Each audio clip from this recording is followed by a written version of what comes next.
meu canal, tudo bem com vocês? Então, no vídeo de hoje eu vim gravar pra vocês como tirar fundo verde no CapCut. Então se você quiser ver esse vídeo, já vai deixando seu like, se inscrevendo no canal e ativando o sininho das notificações para não perder nenhum vídeo novo aqui no canal. Então, vamos lá pro vídeo!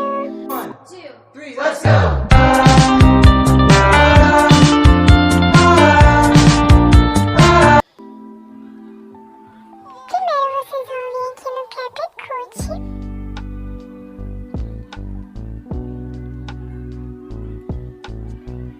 Você vai entrar no CapCut e vai vir em novo projeto.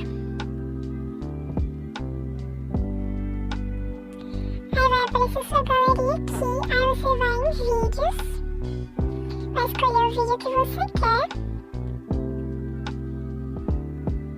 O vídeo que é, tá bom, gente? É porque é só uma...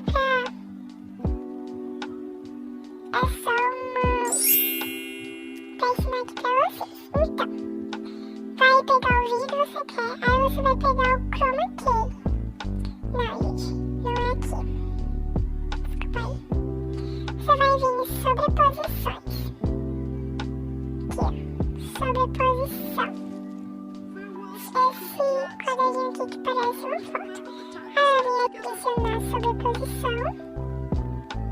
E vai pegar o chroma key que você quer.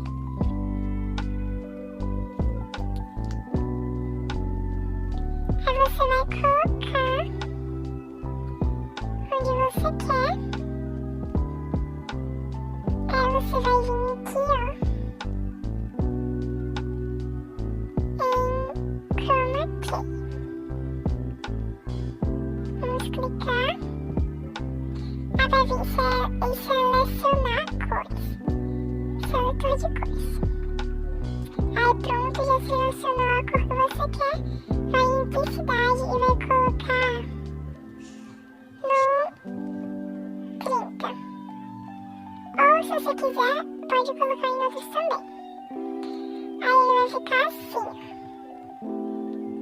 Peraí. Deixa eu colocar aqui.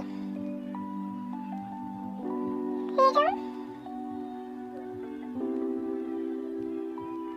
E ele fica desse jeito. Aí eu posso também liberar alguns chroma keys pra vocês. Se vocês quiserem, eu posso liberar aqui no canal também. Então, eu espero ter ajudado vocês aqui neste vídeo. Se você gostou, deixe seu like e se inscreva no canal.